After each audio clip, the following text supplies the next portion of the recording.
Vedeli ste, že pri cievnej mozgovej príhode rozhoduje čas? Aká bude kvalita vášho života po prekonaní cievnej mozgovej príhody, závisí od toho, ako rýchlo sa dostanete do nemocnice od momentu prvých príznakov mŕtvice.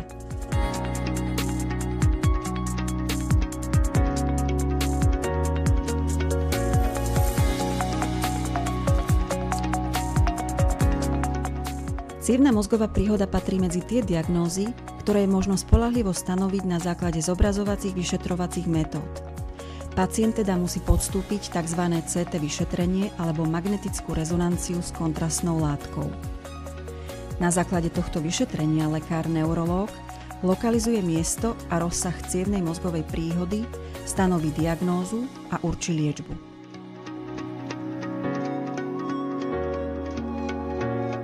Do 4,5 hodiny od prvých príznakov môže pacient podstúpiť rozpustenie krvnej zrazeniny v mozgu alebo je odoslaný na pracovisko za účelom mechanického odstránenia zrazeniny.